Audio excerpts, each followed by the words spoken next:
Hello students, in this particular video we'll learn about the chapter and we will start with the central administration.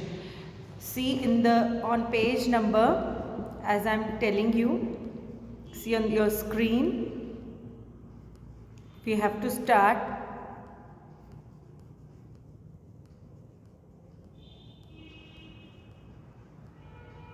How were these kingdoms administered? Okay, so in this particular topic we will learn about the central administration and the local administration of the king. Okay, now central administration is the place from where the king rules directly. The administration is controlled by the king directly. Okay, so firstly we must know that the ruler, the king, he had the titles with it, and the titles, they were known as Maharaja Dhiraja or Adhiraja, Maharaja. These types of titles were taken over by the king. Now why these titles were taken over by the king? These titles were shows the supremacy of the king, shows the power of the king.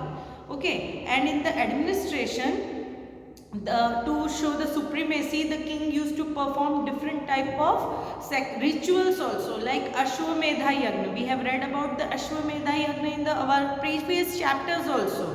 Clear? So this is how the king shows the supremacy, shows the powers.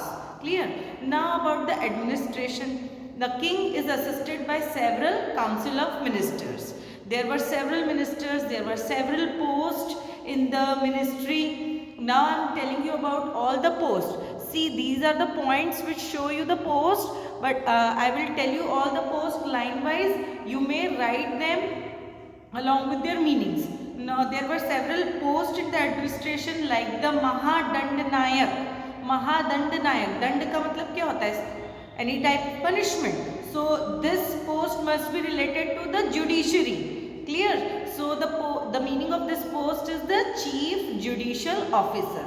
The next post was Nagar Shreshti or chief banker or merchant. ठीक है ना? Nagar Shreshti means the chief banker or merchant. The Sarthava or the leader of merchant caravans, as you can see in the book also.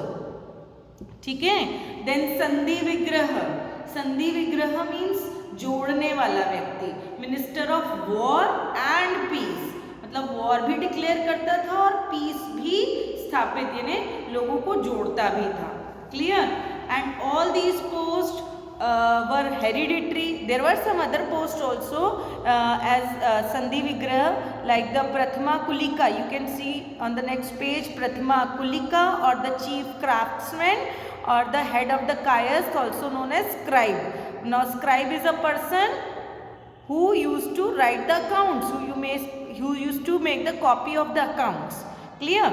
Now the features of these administrative posts. Firstly, these administrative posts were hereditary. Like you can see, there is one line written, some important administrative posts were now hereditary.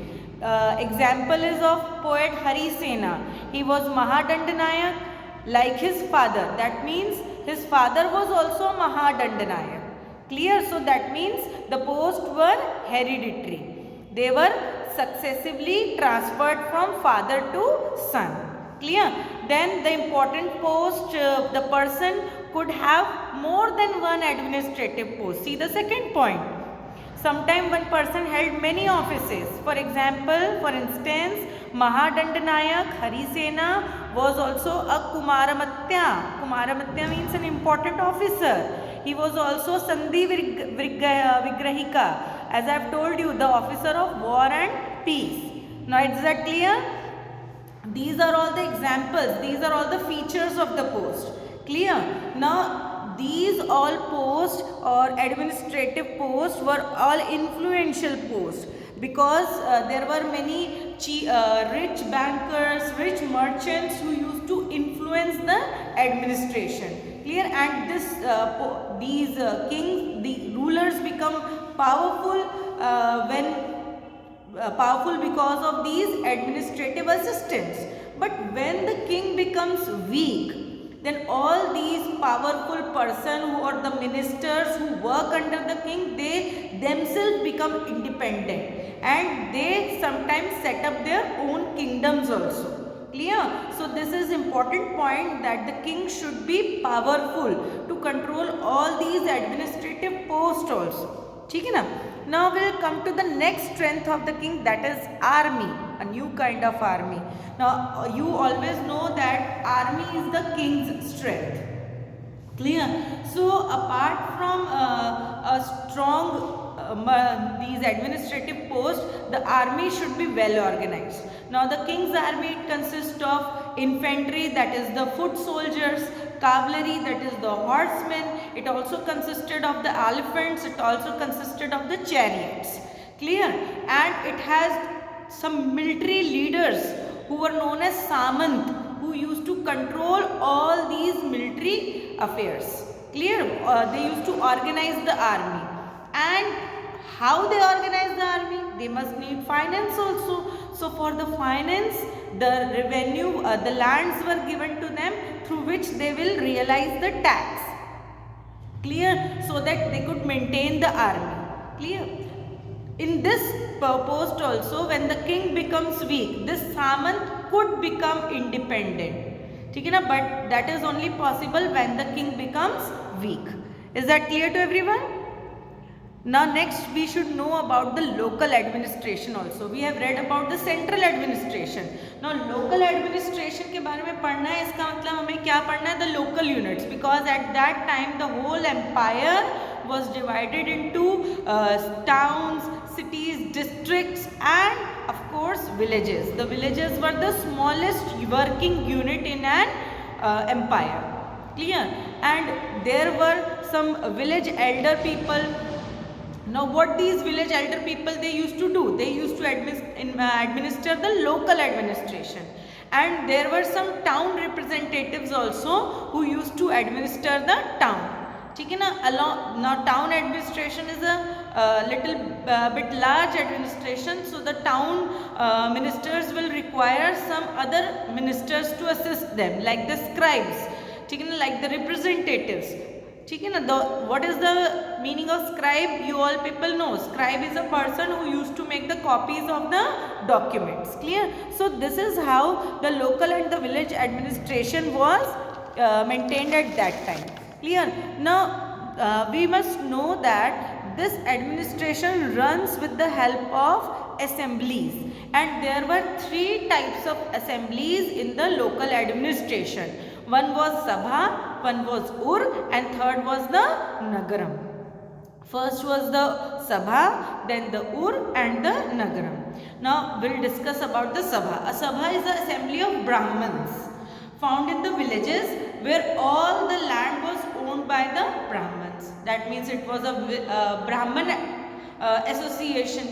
ठीक है ना? Then second one is the Ur. Ur is a village assembly which included the classes of people who owned land with the villages, within the villages. Clear? That means it is an assembly of village people who have their own lands. Then the third one is the Nagaram. It was an organization of merchants. Clear? That means it is an association of merchants. Now all these assemblies, why they were formed? They were formed to take care of the villagers, the local people, through the committees. They took over the irrigation work, roads, temple, various works were there, and all these works were done with the help of committees. Clear? Now this was about the administration. Now what about the local people? We must know the life of ordinary people also. ठीक है ना? Ordinary people's life are also important, and how we come to know about them.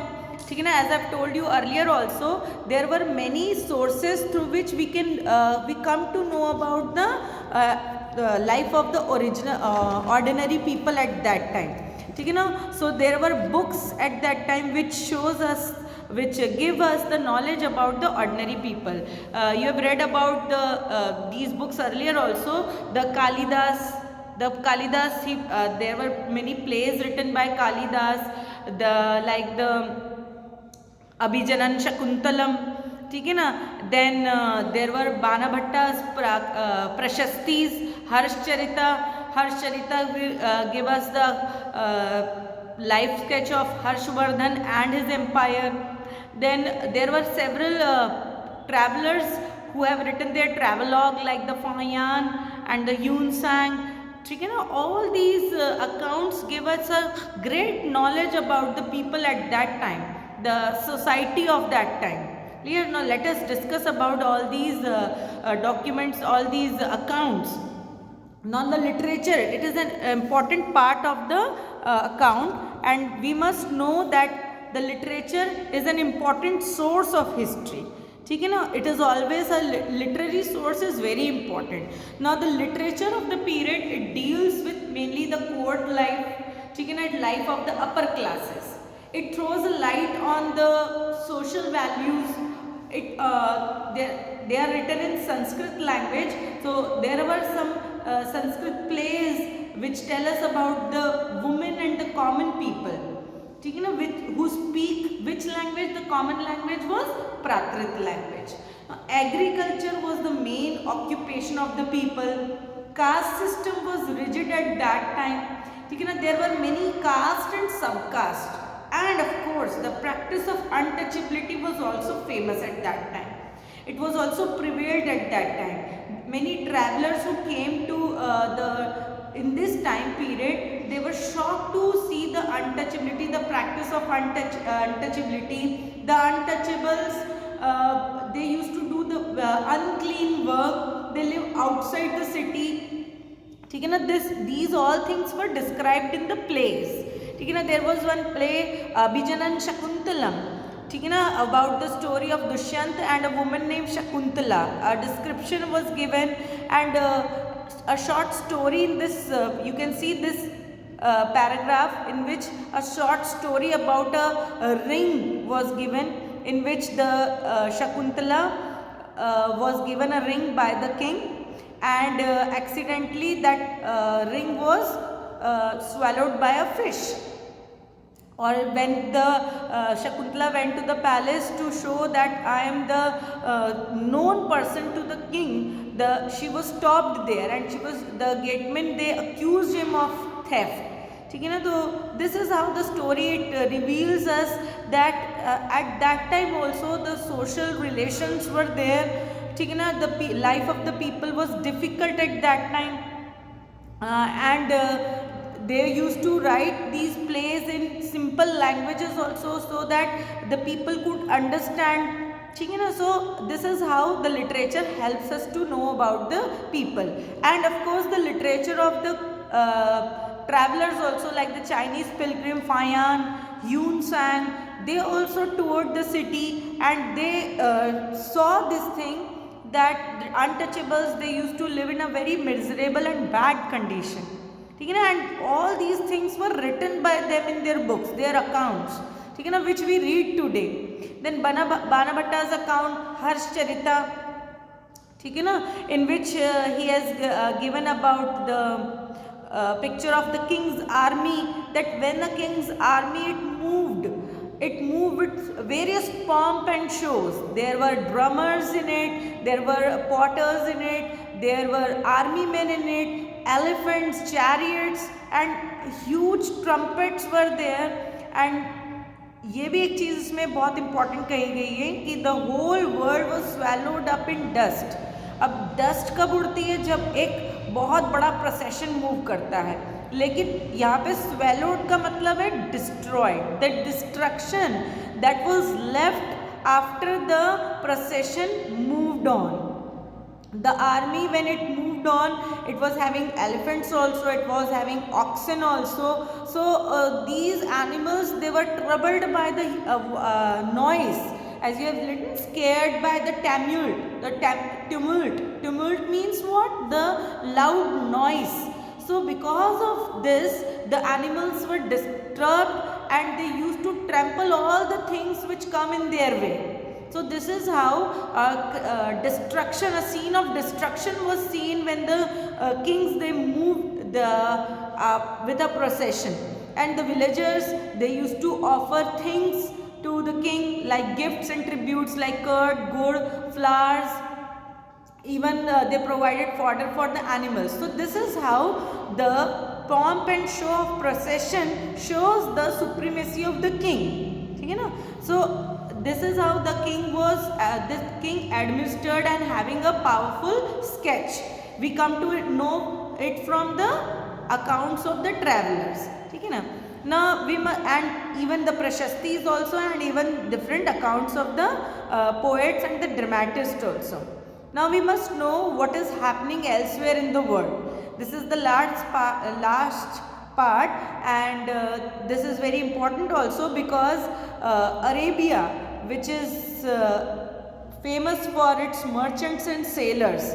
Okay, na? You can see here various trade routes were there with the India and Europe also, because these people were good at herding of the animals. There were several herders, pastoralists who live in Arabia, mainly the camel herders, and these animals, they survive in this hard desert along with the people. And from here only the Islam, a new religion, was professed by Prophet Muhammad. And like Christianity, the Islam also, it spread to the whole world because of these merchants. We can read it from the verse of Quran. As what is Quran? It is a sacred book of Islam. Now in this book they used to tell that what the Islamic people, what were the principles of Islam. They have to guard chastity. That means they have to guard their chastity, means they have to maintain their life being intact without marriage. And they must have patience. The women and men should be humble to themselves. They should perform charity. So these all are the things which are like rewards. Allah must prepare forgiveness and great reward. That means these are the principles of Islam that must be followed by a Muslim people, and these are all given, these all principles were given by Prophet Muhammad, who was the founder of Islam. And Islam gradually spread to different parts of the world like the North Africa, Spain, Iran, India, because these people were the merchants. They used to travel from one place to another with their goods and their animals. And they took over their religion also. Wherever they settled, they professed their religion. Clear? And Arab soldiers conquered. Thereafter, firstly they were the merchants, and then they conquered the places also. So we must know that the trade relations, the merchants are the only people who make contact with different world, and they are responsible for spreading the culture also. The great kings had their culture had dominance on different part through the trading merchants. Clear? So I think this chapter is clear. And in the next video I will send you the question. I will send you the questions answers to the NH also. Okay class, thank you.